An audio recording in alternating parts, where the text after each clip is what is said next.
That's County Talk. We are live. It's another Thursday. I was thinking this today, actually, George. It's one of the last ones for the season, isn't it? There's not going to be many left that we have this season. Probably a maximum of 5 episodes left, maybe even less. Maybe a couple of playoff specials, but I'm hoping we don't get that far.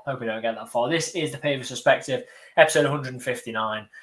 Powered by BetterBatch Computers, as you will have seen at the start. Use the code Pavis Perspective, get yourself some discounts off refurbished computers or computer repairs.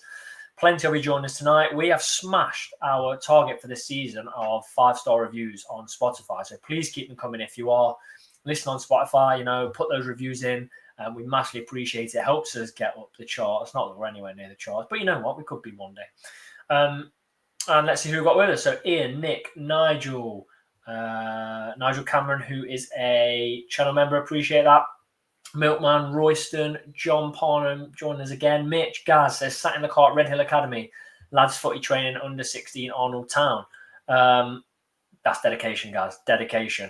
Lee, Ian, Mickey Blue, who is channel member, says, even all, I'm still thinking automatics. Tony is with us. Pythagorean, Ewan, Sally, Callum, channel member, is with us.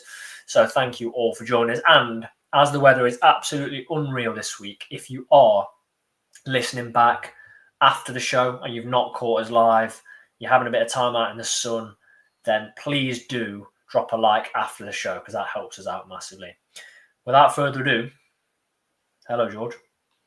Hello, Thomas. How are we? I'll be honest. I'm genuinely honest, right? I'm a bit deflated after Saturday, and I'm still deflated. Do you know what? Results aside and all of that, right? It was devastating, wasn't it? If we're going to be honest, if you've watched the vlog, you'll have seen how much we're sort of anticipating the game. It's the best time of the season, isn't it? Really, like you see all the best games, from top to bottom. I'm thinking, I know it's massive different. Like Arsenal, Real Madrid, like the massive games. You know what I mean? Where crazy things happen, and you see your teams putting on good performances, and it just didn't happen. So, but all that aside, I'm still picking sand out my eyes here. Mate, yeah, honestly. My eyes are scratched a bit from all the sand. It was awful. I am really deflated, and as a result, because I'm sick of not, making me believe and then letting me down, the poll question's on strike today. So that won't be happening. And if we win tomorrow, it'll be back next week. But it's gone. It's gone today. Hang on, I got a message. George, you forgot the poll question tonight. Sorry about that. I'm not supposed to read that out loud. Anyway. Yeah, I'm disappointed. Very, very disappointed. We still have a player on the ground tonight, which is Bello Clamps. Surely someone's got to get that. Surely someone's got to get Bello Clamps. And I think someone will get it very, very quickly as well. But we'll see. We've got a Salford fan. You will have seen many, many times this season across Salford previews and monthly meetups. So he'll be joining us very shortly. We'll chat about the game. Is their season done and dusted, do we think? We'll have to see. But George, honestly, I kind of that was it, wasn't it? That was the chance on Saturday. That was the opportunity. You play a team that, let's be honest, I don't say this about many teams because I don't like to be disrespectful. They were absolutely awful. They're such a bad side. And I'm not saying they're a bad side all season, but they had about, what? One shot on target. Yeah, well, one shot on target. They had about 6 or 7 players out injured, first team players. Do you know the guy that scored? Do you remember? Yeah. About 10 minutes into the game, I said he hasn't scored in 3 years. And you said to me he'll score, and he did. Yeah. It's absolutely awful. Yeah. Awful. I mean, we were bad. And this wasn't a case of unlucky. We were bad. The pitch was poor. The pitch was really poor. Like you say, you still got sand in your eyes and your beard. But I don't know. That's a damaging loss, isn't it? And everything went against us. Doncaster scoring late goals against, I think it was Cheltenham. Port Vale beating Walsall. The only silver line is that Walsall dropping like a stone. But then you've still got Doncaster in there, haven't you? That have got a game in hand on us and can sort of they win that game in hand. It's a huge ask, isn't it? I think. Let's go straight off then. Right now, is automatics for you done? I don't know, mate. There's something in me saying no, right? But it's very. This something is very, very small. Grain of sand small. Because like it is mathematically possible. Like I was thinking today, if we won out our remaining games now, like it's obviously on. I don't even think it would be on if we won 4 of our last 5. I think we have to win all 5. So the only way for me that we can got any chance of doing it is if we win all 5. And watching us of recent months, I just can't see us doing that. But at the same time, with performances that we have seen, and some individual performances like Jarvis, I'm thinking McGoldrick, teams that can sort of players that can sort of drag us through. If we get them on their game and we get them motivated, anything could happen. But I'm geared up for a playoff run. Yeah. I know what you mean. If we'd have won the game against Colchester, we're obviously we're not the first team to play in League 2 because Crewe play this evening, don't they? But we could have been top before anyone had kicked the ball on Saturday. If we'd have beat Colchester going into the second against Salford. It's very, very, very, it's incredibly disappointing for me. I spoke to my dad, and my dad's supported Notts years and years and years, and he's kind of at the point where you never get too high or too low with results. But he said it was the most disappointing result of the whole season for him because it's built up to that. You think it's coming, you think it's going to be the win that takes us touching distance. But do you know what I will say on the flip side of things? Is that Wimbledon lost last week and then Saturday they won. They're on the same points as us. And because they won their most recent game, their fans still think their automatics are on. We're on the same points. So it's just perspective, isn't it? And if you look at Wimbledon's fixtures, look, they've got Doncaster away this weekend. They've got Chesterfield still to play and Port Vale and Grimsby, and their fans still think they can do it. So it is just perspective. It's interesting what you say. You don't think 4 wins would do it. You think we need 5 wins. I only think 4 wins would do it if we beat Donny and Bradford. Yeah. We can't lose either of those games. If we lose any of Donny and Bradford, we're absolutely done. I think you could maybe win 4 and draw at Bradford. I think even drawing at home to Doncaster might not be enough because of their game in hand. But they've got a massive pile of fixtures coming up. And who's their game in hand against? Isn't it Salford? I believe so. Yeah, it is. It is on Tuesday night. So they're going to play Saturday, Tuesday, Friday, Monday. Whew. I mean, we've just got to put pressure on. Do you know what else? I was adamant at full time, and you're seeing a video. I was adamant at full time that it wasn't happening. Absolutely not happening. But I've been adamant all season, to be honest. Yeah, it's funny. Now it's sort of started dropping off a little bit. I've sort of have that.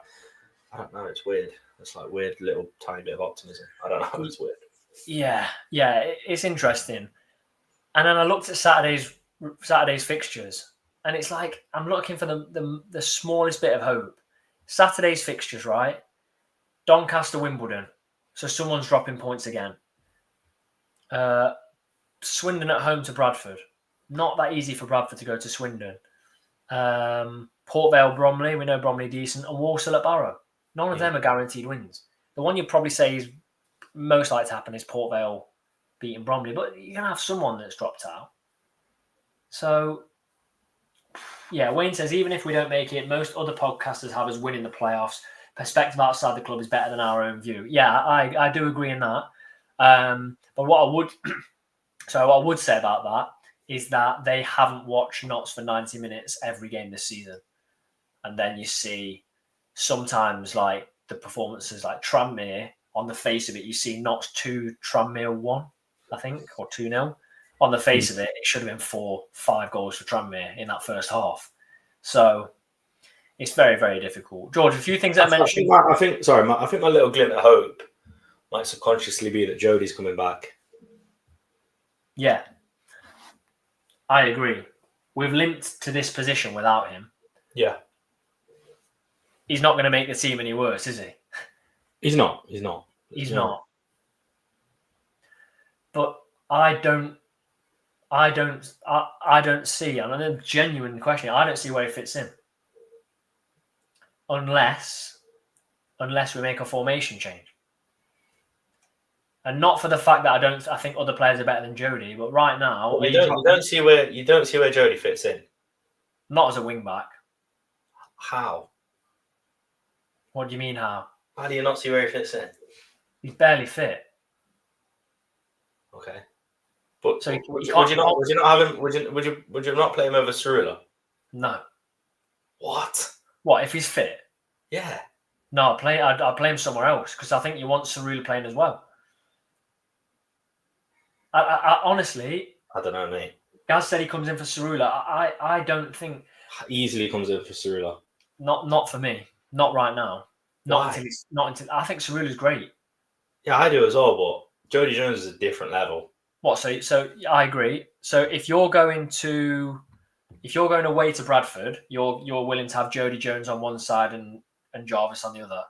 Yeah. No way. Look what happened for the goal against Colchester with Jarvis. That's why you have 3 at the back, though, isn't it? It didn't work. No. Do you know where Jody goes for me? He goes in behind Didsey up front. Here we go. JJ and Whittaker out. Wouldn't have him playing wing back at this stage. Casey knows it. I wouldn't take Whittaker out. Here's what I'd do. I'd take Jatta out. I'd put Didsey up front, and then I'd have him in. Genuinely, I would take Jatta out of the squad, out of the starting 11 now. And he's probably going to step in it and do well wherever he's put. But with the amount of time he's been out already this season, to then bring him back in and chuck him in a completely different position, I don't think that's the right move. Fair enough. But do you agree he's not fit enough to start a wing back right now? I mean, he's not had much game time as he comes on for 20 minutes at the weekend. He's had a full week to recover. He could be. I think he's got 45 minutes in him most. Yeah. But also, do you not think Nick Cerullo's done very well? He has, but he's not Jody Jones, is he? I think. Look at this. Can't leave Cerullo out. You can if Jody Jones is fit. No, you can't. Nick Cerullo. You absolutely can. For me, Cerullo's over Jarvis. Jarvis had one good game. Do you know what I mean? I think I get what you're saying. A fully fit Jody Jones is the first name on the team sheet. But we're not players in League Two. Yeah, he is, but we're not talking about a fully fit Jody Jones. We're talking about a Jody Jones that is can't play more than 3 or 4 games in a minute without getting injured. He's not the same player right now. I honestly think if it gets to the playoffs, I don't think Jody Jones is ready till the playoffs properly. We brought him back too early, didn't we, against Fleetwood, and then he went off for another 3 or 4 weeks. Yeah. I just think I get what you're saying, and when he's fully fit, here's Chris. Chris, some kind words for me. Jarvis is our main threat right now. Are you mad? I'm not. Jarvis has had a game and a half good. That's it. Yeah, but he has pretty much been our main threat, as Chris said. So to take him out now, like what? Like Cerullo is a good player, but I mean, in terms of game changers and stuff like that, Jarvis and Jody are the ones. Fair enough. We'll just have to agree wrong. So anyway, we'll talk a little bit more about Colchester in a second. Let's talk about Salford because that is the game tomorrow night. Before we chat Salford, George, do you enjoy a Friday night game? I really like Friday night game. Yeah, I don't mind it, yeah. Sorry. Tell you what I didn't like. I didn't like Friday night away at Salford last year. Though. That caused a bit of a stir, didn't it? Yes. That did cause a bit of a stir.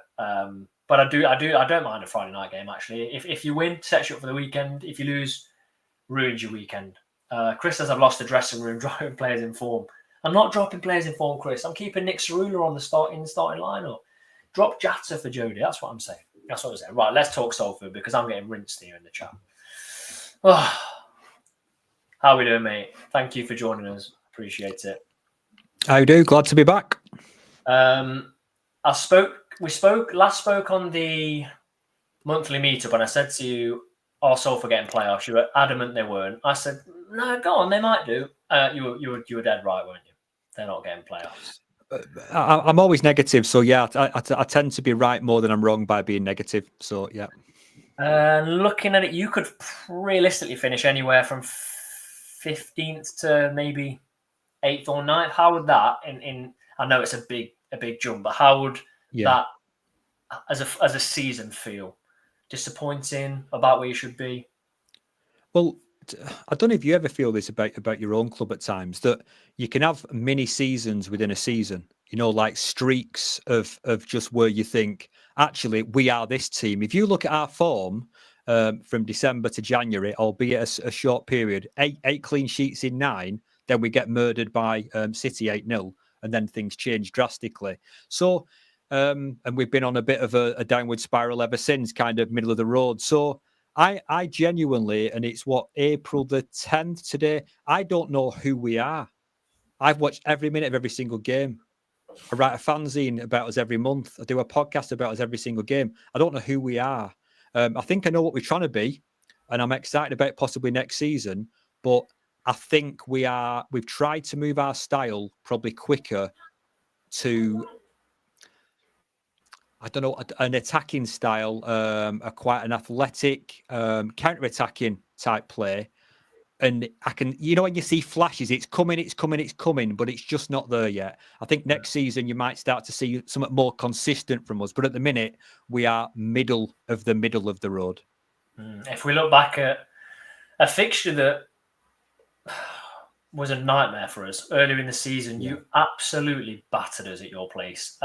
I stood there in the away end from the 55th minute and watched a Salford training session. We didn't lay a glove on you. I thought you were excellent. You made every time we could possibly have made an error, you capitalised on it, which is what teams have to do against Notts, because we make some errors, and we did earlier in the season.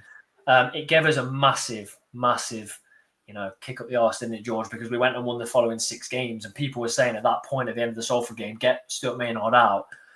That must have been one of your best performances of the season in terms of just how complete and comfortable it was. Yeah, I mean, I think I actually watched your, is it a vlog that you do when you're at the game? Is that what people call it? Vlog? Yeah. You were pretty despondent, weren't you, from what I remember? And I think now maybe you're reflecting on it that we did quite well, but at the time I think you were more how bad you were. You know what I mean? I think that's kind of how things have changed around. So just, I thought we were good. I never expected us to dominate you to that extent at all, but we can do that. We absolutely can do that, but we just can't control when we do it, and we can't do it often enough. So I honestly think big clear outs are coming, end of the season. Lots of players are out of contract. Osama Ashley, who is an incredible defensive midfielder. Hadji Minoga, who's been the signing this season. Right wing back, who's been at Aldershot last year and was formerly at Portsmouth. Just brilliant players out of contract. We're going to get nothing for them. And why would they come back to a team who's not guaranteed to compete next year? It's very worrying for me. One thing that's interesting me, and you had Stephen Negru on loan from Oxford, is it? Then he got recalled, then he came back. But he's not played in the last 3. Is he gone back again, or? I don't think so, no. I think what's happened was, those kind of Phantom of the Opera masks that they have when they've got a facial injury? Yeah. He had one of those for a few games, and I actually think somebody just must have elbowed him just in the wrong spot when he was coming back from that, and he hasn't been seen since. So it's either that or some kind of other injury that's kept him out. He's far too good to be dropped. He wasn't at his best, but he's actually, compared to the rest of our centre halves, like Curtis Tilton, the like, he's by far our best defender. So I don't know what's gone on, but I think it's to do with that facial injury, personally. Yeah, because I was impressed when we played at your place earlier in the season, and that was in that run of, you went like 6 games without even conceding earlier in the season, didn't you? Which obviously is really, really impressive. It was incredible. I mean, every time we've had an opposition fan on this season and the player's been injured, they've returned. So we played Crewe recently. Mickey Dimitri was out. He returned. We played Colchester. Half their squad was out. Tavide, Lau Taylor returned. So, I mean, he'll probably be back tomorrow night. I don't know if you've heard anything, but that's the kind of look we've had. I haven't. Well, I'm hoping he's not. He's class. One player that you may have just heard us talking about as you joined was Jody Jones. Now, obviously, George and half the chat think I'm crazy for saying if more he's than fit, half, don't start him. Not half, bang on half. More than half, and half the chat I think are kind of agreeing with me about him. I'm not deciding for you, am I? I'm just thinking from an opposition perspective, because we haven't really been able to speak about him this season at all. Is he? I mean, last season we mentioned it to anyone. They were like, "Yeah, don't want to play against him. Don't want to play against him at all," because he was doing some ridiculous. I think 27 assists by February, but he did have Macaulay Langstaff to give the ball to. From an opposition perspective, now, when you think of Notts, who are the people you don't want to play? Is Jody Jones still in that category, or because he's probably only played 13 games this season, is he now sort of dropped down the list of players you've kind of forgotten about? He's one of the. He's definitely one with the reputation, regardless of whether he's injured or he's whatever he is. That he's definitely got a reputation. And the other one is it Yat? What is he called? Jatta. Jatta. Yeah. I mean, it's very. I think it's very good recruitment, very good succession planning that you have someone. Maybe they're not the similar type of strikers. Maybe they don't quite play. He's not quite Macaulay Langstaff too, but to be able to replace impact, as last time I looked, he was having a good impact at Notts. That to be able to even get a passable replacement for the goals you lost, I think that's credit to your scouts and the people with the whiteboards. Because I like him. I don't know what level he came to you from. Was he a risk, or had he already proven himself somewhere? Jody or Jatta? Jatta, sorry. Jatta was in the Danish First Division. Oh wow! And our owners own, our owners own Viborg over there. He didn't. I don't think he came. Did he come from there, George? I must have a look. Yeah, he did. He came from Viborg. He'd scored 1 in 13 the season before, 2 in 21 the season before, 3 in 26. That's crazy. And then has now scored 22 in 44. But don't ask George about Jatta. Right. Because I don't. Okay. George, I don't know how to ask him. No, I do sort of feel like, because of the players that, like you mentioned, Jody's got 27 assists before February last season. If you have someone like Jody, like McGoldrick behind you and someone like that, I think your life's made, incredibly easier as a striker. I don't want to be too hard on him because he's done all right this season. But there's been a lot of games this season, more games than not, where I've left feeling frustrated with the level that Jatta was at. I just feel like he's a yard behind the game sometimes. Like his reactions aren't quite up to where they should be. In his head, you mean? Yeah, both. Like in his head, you feel like when he's going in for a 50-50 challenge, he's just sort of going in to make it look like he's attempted the challenge and it's not. Right. Okay. Like Colchester for me was a prime example of that because it just seemed to yard off it all game. We played with 10 men against Colchester effectively. Yeah. I think. Yeah. And just to put it into context for you, if I've got it up on FootMob now, Matty Stevens that plays for Wimbledon, goal scorer. He he's missed 10 big chances this season with a conversion rate of 20%. Jatta also has a conversion rate of 20%, exactly the same. Stevens has missed 10 big chances. Jatta's missed 30. The second place is Michael Cheek with 20. He's missed 10. I mean, there are games we would have been out of sight. Yeah, I get. So you're obviously playing well. As a team, you are. You are playing well, and it's. I mean, people have been calling Erling Haaland this season. I'm sure. I don't watch City, but people have been saying, "Oh, he's missing this and he's missing that," and it's just. I get it. I understand. Nobody's perfect, and players can actually score a hat trick and play shit. I've seen it. It's happened, So goals don't tell the story, and kind of there's a lot of underlying stats and the eye test that George was talking about. You see things, and it's just not quite right. So I'll watch out for that tomorrow night. I'm not going, so I'll be watching it on Sky Plus, I think. Yeah, I read a very detailed report, and I linked it to George earlier, and it was huge. It must have been a couple of thousand words, and it picked out different strikers. And there's like a 2,000-3,000 word one just on Jata, and it broke down every part of his game. And I remember, and I sent it to George. The final paragraph says something like he may as well be 5'10", because he doesn't win anything in the air. And he may as well not get involved in the build-up play because he can't hold the ball up. And I was reading it thinking, well, that's quite harsh. But when you see it, and you might see it tomorrow, right. I agree. But yeah, it's really strange because he scores a lot of goals, and there's some games where you're like, he's unreal. I think Bradford, he scored 2 in 30 minutes, and then I think he's on a bit of a downer at the minute. I don't think he's really performing, but it'd be interesting. Someone here said, nicely done, George. Brace for Jata tomorrow. And he could do that. He could do that, but then Mickey's agreed, can't hold the ball up. We were apparently offered 750,000 by Plymouth in January, and we didn't take it. Wow. If that's true, for a player at that point that had played 30 games for us, signed from the day, I can't believe. I think. Do you know one thing? I think I said it to you, Tom. I might have said it to somebody else. Obviously, the way that we operate is we sort of bring player like sort of unknowns in, and then they sort of build it. It's a bit like a shop front, isn't it? Because we've done that for even managers. Like you look at Luke Williams, they progressed up and we got money for. Ian Birchnell progressed up, we got money for. Langstaff, I know he's not doing too well at the moment at Millwall, but we got a good fee for him.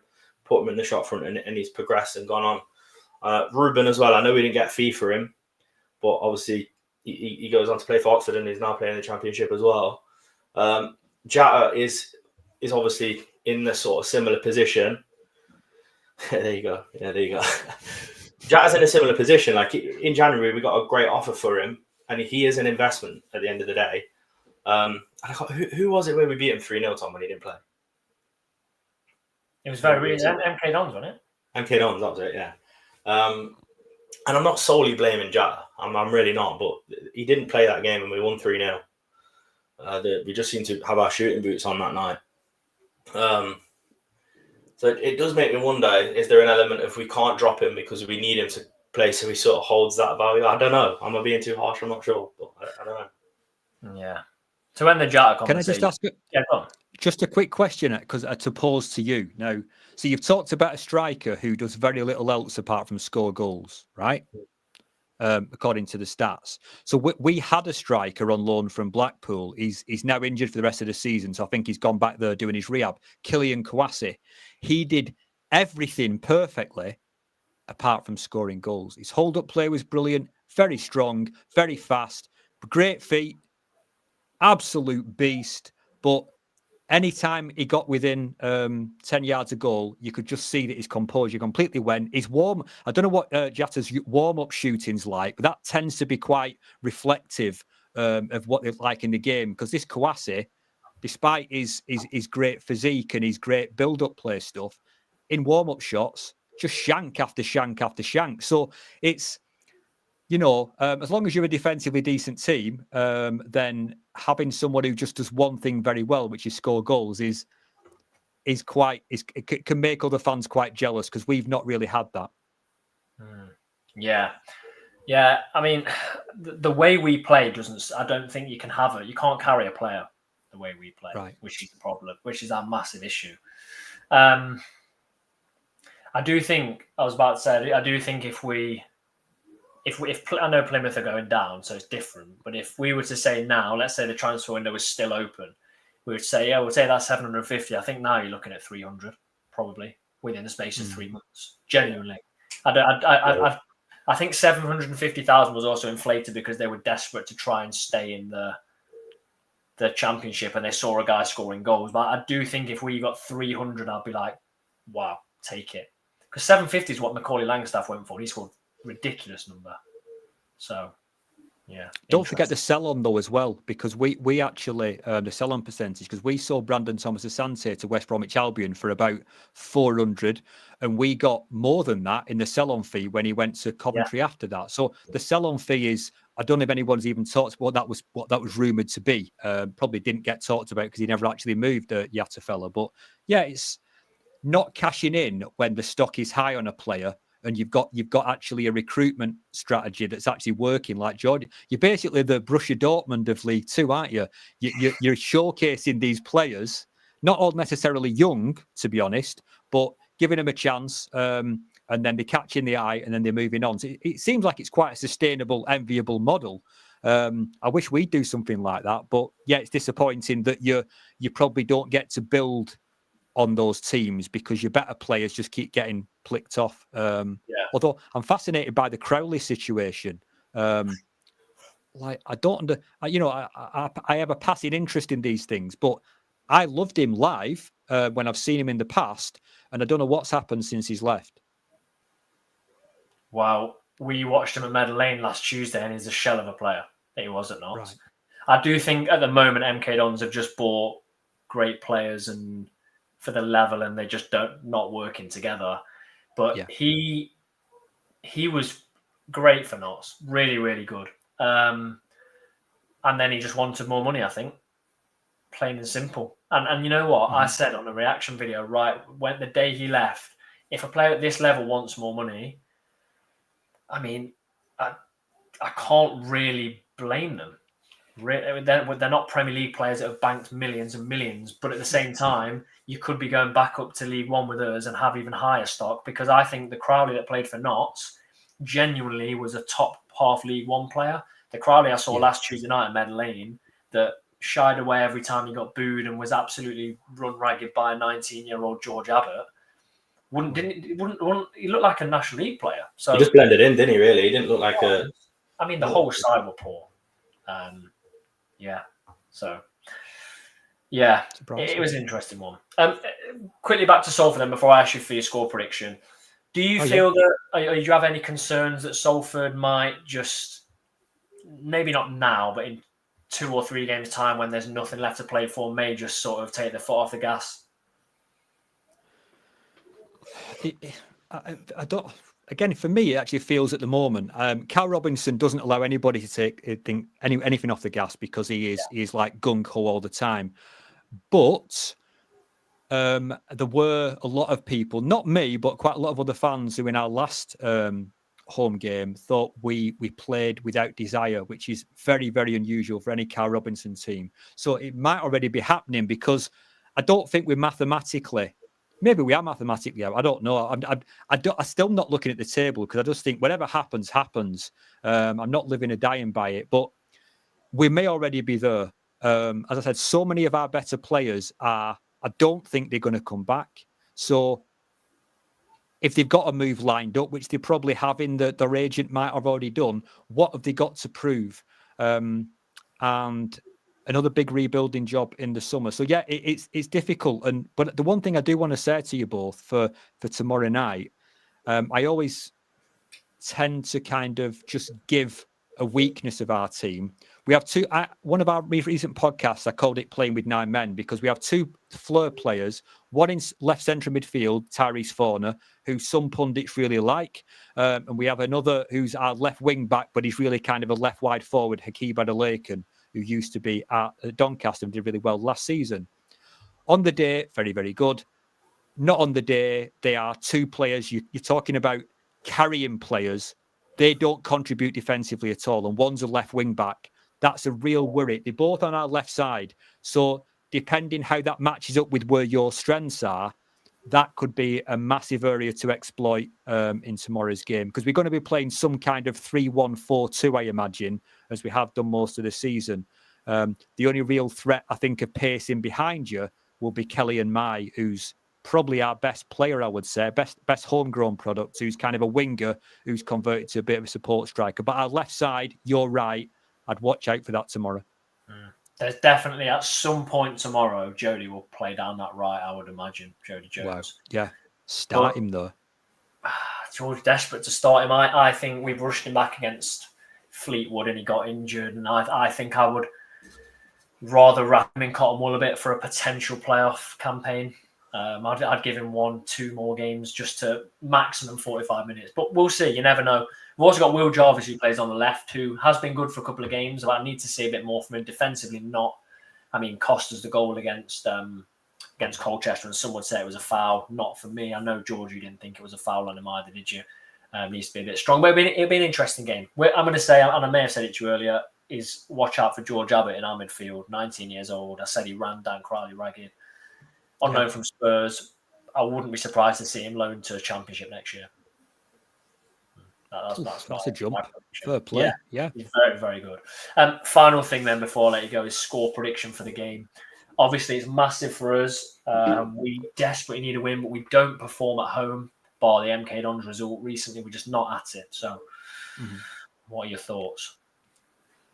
I'm going to go 2-2 because if there are goals in us, we can move forward, but I can't see us being able to keep our own penalty area chased for the whole game. So I think you'll get a number of chances. If you're clinical, you might get far more than 2, but I think we'll probably give that many away, unfortunately, because we do like to attack, but we are carrying some kind of five-a-side players who, if they're not on the day, then it works against us. Yeah. I'd love to know your thoughts at the end as well on Jatta, because it's almost guaranteed he starts, like George said. Yeah. But he might play well tomorrow. You never know. He might hit some form. I'll send you a message. Message. Appreciate it. The game. I appreciate you joining us again, mate. It's been great to have you anytime. May see you again next season. Hopefully not, but not in a bad way. I know. I hope I do, because I enjoy coming on, but there you go. Thank you, mate. Appreciate it. I appreciate it. Okay. Yes. Have a good evening. Bye now. You too. Oh, Jody, on that right. Maybe I've been convinced for him to start. No, I haven't. Nick's a ruler starts for me. Do you know you were saying you can see Abbott going to a Championship club? Yeah. Tottenham should start him. Tottenham's what? Should start him. They're in trouble, mate. Yeah. Anyone got a link to the article on strikers that Tom mentioned? I'll tweet it later. Yeah. I'll remind me to tweet it later. If I haven't, just someone send me a message. So, yeah. You are no supporters, just reactionaries. Huh. Okay. Fair enough. Obviously, I haven't been watching the show much because I've been saying we've been going up from August. So, there we go. Appreciate the comment there. It's about 6 or 7 comments. So I really appreciate it.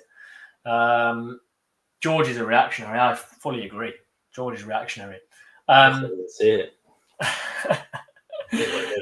Can't please everyone. Can't please everyone. But there we go. Yeah, I think it'll be an interesting game tomorrow. I mean, I liked what was said by our Colchester fan last week. And then it turned out not to really happen. It was that they've got players missing and they'll ship a lot of chances, and it never came to sort of be that way, did it? But I don't know. I think it's going to be interesting. If we don't win, that is it. But even if the teams around us all lost, would still be 4 points off with only 12 to play, and I think that would be a playoff. And then the next few shows would be us looking at playoffs. So, I mean, it's make or break now. It really is make or break. Should we go to our questions for each other then? Go on then. Let's go to them today. I don't know whose turn it is to start. I think it's your turn. We've had some great questions, haven't we, for each other over the past 2 or 3 weeks. Mine's football related. It's not related. It's just football related. Go on then. Football related question. Yeah. Go on, You'll like this one. Oh. I'm trying to think, actually. You change your mind? I don't know if I've had this one before on the channel. If I've mentioned it before. I've spoke about it a lot. About rule changes. No, I don't in football. Well, it might have just been a conversation we had anyway, so I might know your answer. Right. The head of refereeing rings you tomorrow. Yeah, you got it. Hello? Next season, Tom. Yeah. We're going to let you change one rule. Yeah. In world football. Yeah. What will it be that improves the game? 180-minute matches. What? Get money's worth for my ticket. No, that's a good question. One rule change in football. That's a good. Have you got yours? I've got mine, but it is copied from someone else that is a referee. My rule change would probably be. Oh, Do you want me to tell you mine while you're thinking? go on. So I think it was Clattenburg was on a podcast talking about this, and he said when teams are time wasting from throw-ins or if they have a corner or something like that, if it goes beyond, I think he said let's say he said 10 seconds or 6 seconds, similar to what keepers get. If it's a corner, it goes to a goal kick instantly, just switches like that to a goal kick.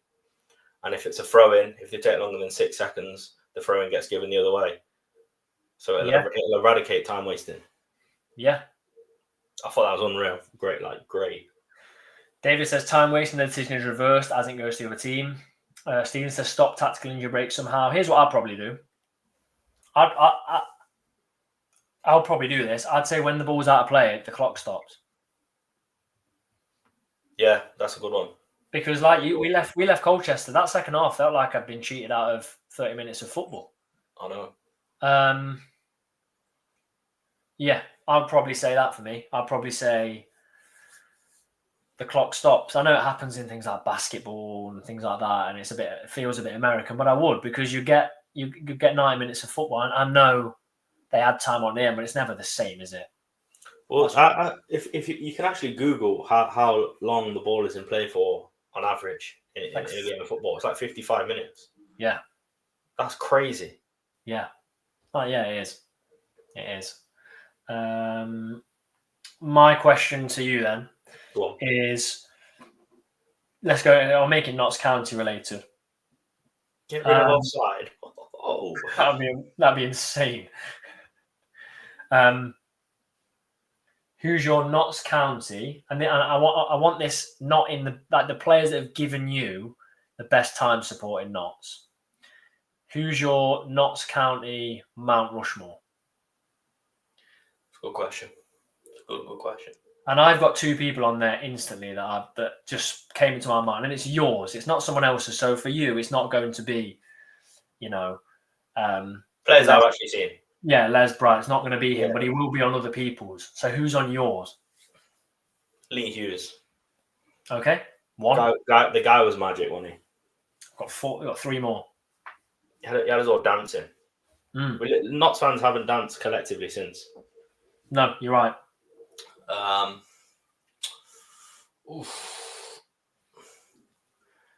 think for what he's gone on to achieve, it's got to be Jack Grealish. Okay. There's an element of pride there, isn't there? I think. Okay. Mount Rushmore. It's got. Can it be managers as well? Oof. Oh, I don't know. No, I'm not going to put manager in there. I am. Are you really? Yeah, I'm putting him in there. Look at that. Crazy. Look at that shot. Shall I start with mine? João Alvarez. Guy does everything at the club. He runs the club, basically. Fair enough. So who have I got so far? I go Harry Kewell, Grealish, and João Alvarez. Langstaff has to be. Guy was a goal machine. I'm putting Langstaff in there. Yeah. I wouldn't have him back, but I'll put Luke Williams in there. Really? Do you know how connected I felt to the club when he was manager in that National League season? The guy got us like 100 and something points purely for that season. I wouldn't have him back, but purely for that season. I mean, the guy was like, you've got to admit, he was that charismatic. We all thought he was staying, no matter what. Mm. So that season, he's got to be on there for me. Has to be on there for me. And then it gets difficult, I think, because those two, unreal. Would you put Stallard in there for you? Probably, yeah. Yeah, definitely. It's tricky. This might be one I have to come back to. Might have to really think about this over the next few days. I don't know. Who knows? Well, you've not got your own 5. It's 4, isn't it? 4. Well, I said 5. Yeah, but we'll just merge one of them together. All right, Joe Alvarez and that stuff. So you asked me the question. You've not got your own.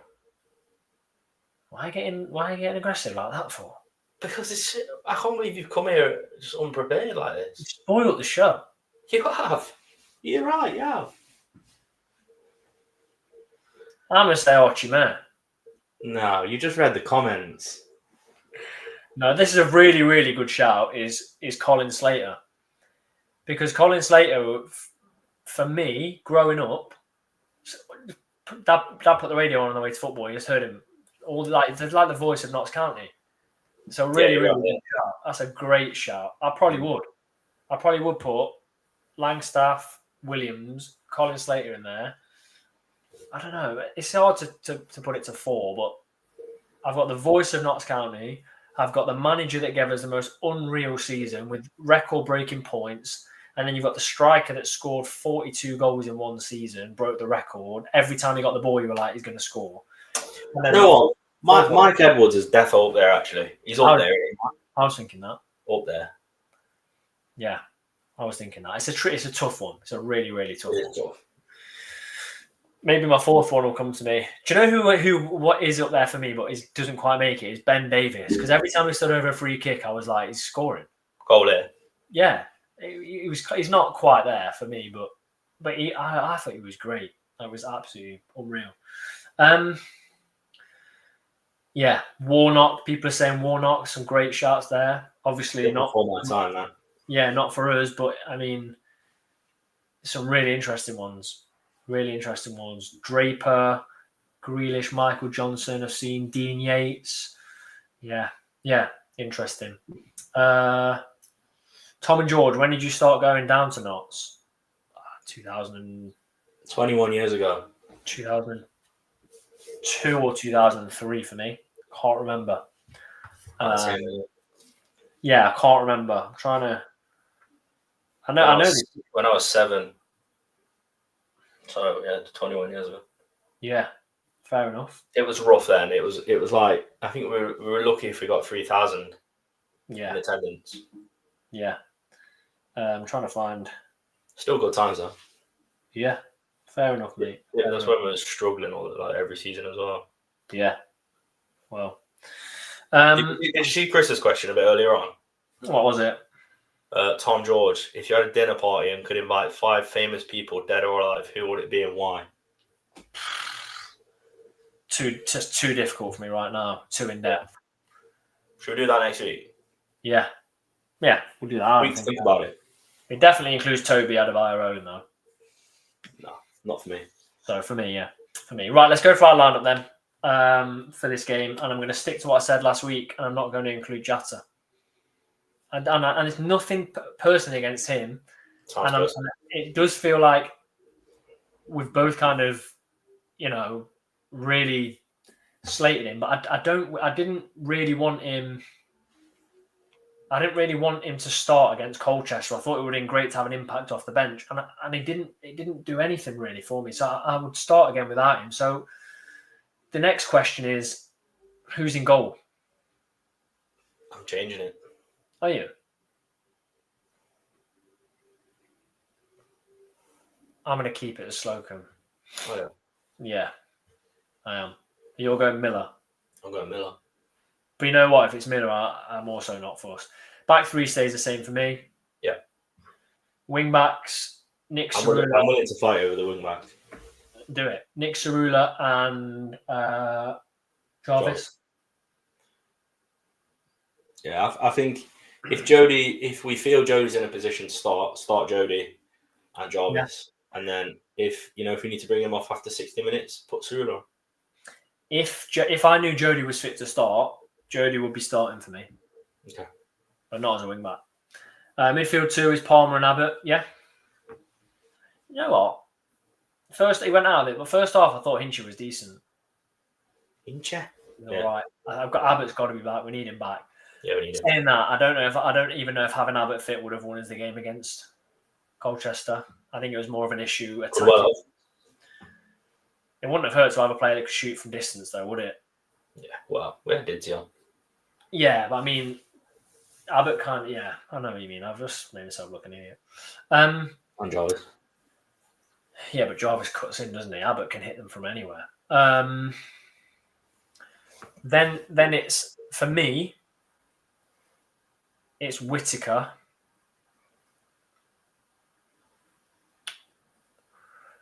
Grant, and David McGoldrick. And if Jody was fit, for me, it would be Whittaker, Jody, and David McGoldrick. Yeah. I'm with you. I just don't see. I mean, if Jatta starts and scores 2 tomorrow, fair play to him. We want him to score. We want him to do well. And I'm not saying. I know. Richard said he wouldn't start with Grant. I'm not saying he wouldn't be good. I just think there's better options right now. But who knows? Who knows? Could score a hat trick tomorrow and make me look stupid. But that's what I'm going with. No poll question, obviously, because that's on strike. But the player anagram, Bello Clamps, was George. Who was it? Sol Campbell. What an unbelievable performance he put in. Outstanding. Every time I see a clip of him, he just makes me laugh. I saw. Yeah, it's just funny. I just saw a video. It just made me laugh. Yeah. So, prediction then for this. Sorry, very good. From Nay Plays here. If Jones starts, then I would have Jatta on. That's a good shout as well. Yeah. Jody with the service. Yeah. And you know what? If Jatta starts, I'm not going to be there booing. But I want him to score. Say again. Why would you? Well, you know. Just comes out and start booing. I did it when Casper Croft arrived. Did he even play? He played it. It feels like he did to me. Fair enough. Influential. Go on then. Score prediction. What are you going for? I'm going for a 2-1 Notts. Yeah. Who scores? McGoldrick and Jarvis. I'm going for 2-1 Notts. You keep copying me. No, I do agree. 2-1 Notts. Jatta double. I'm going for. Let's have a look then. Ian says 2-0 win. 3-0 win. Jatta hat-trick then goes in goal for last 5 and saves a pen. I'm surprised I always put Jatta hat-trick, runs up the Pavis steps and slaps Tom. 3-1 Notts. We've got Royston, who's going for a 2-0 Notts. Let's see what else we've got. We've got Richard, thinks Notts are going to win 3-0. I mean, there's a lot of positivity here, which obviously is great. We've got Callum with his very sensible 6-0 Jatta Brace Chickson hat-trick Jarvis. We've got 2-1 Didsey double. We've got 2-1 Jatta and Didsey from John. Interesting. I think we desperately need the win. If we get it, who knows what's going to happen this time next week with other results. We have to keep believing. If I was to end the show, George, with a percentage, what percent, and we can revisit this, what percent right now are you saying you believe we can achieve automatics? 11. 11. Do you know before Saturday, I was 95. Sure. Yeah, but I'd said it all season. And then we just got on in a row. Now, 20. 20%? That's still quite high. You're higher than me, and I'm still thinking it can happen. It's because of Walsall. Yeah, but Walsall don't matter really now. It's about Donny. We need to worry about Donny. It's Donny, Port Vale, Bradford we need to worry about, isn't it? Yeah, but... Walsall the finish, mate. I think they're 4 points ahead. It'd be great to beat them in playoffs, wouldn't it? Yeah, it'd be unreal, but I don't want to get in the playoffs. I want to get automatic. They do have an easy running. Jambo says they have an easy running. They do. that is all for tonight's show. We will have a Friday night episode of It's All Black and White tomorrow. Apparently, Crew are getting absolutely hammered by Cheltenham. Yeah, they are. They're 1-0 down. The Crew, I said all season, won't make the playoffs. I don't think they will. But they are losing to Cheltenham. So, I mean, there's one less team to chase us down if we do end up in the playoffs.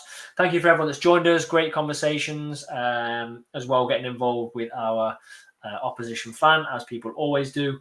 So please do leave a like. Please do subscribe if you're new, or if you're watching back, please drop a like and a subscription as well. We'll have that video up just after full time tomorrow with player ratings included. Let's hope for a big win. Let's hope for 3 points. Let's hope for a big performance and the return, maybe from the start, of Jody Jones.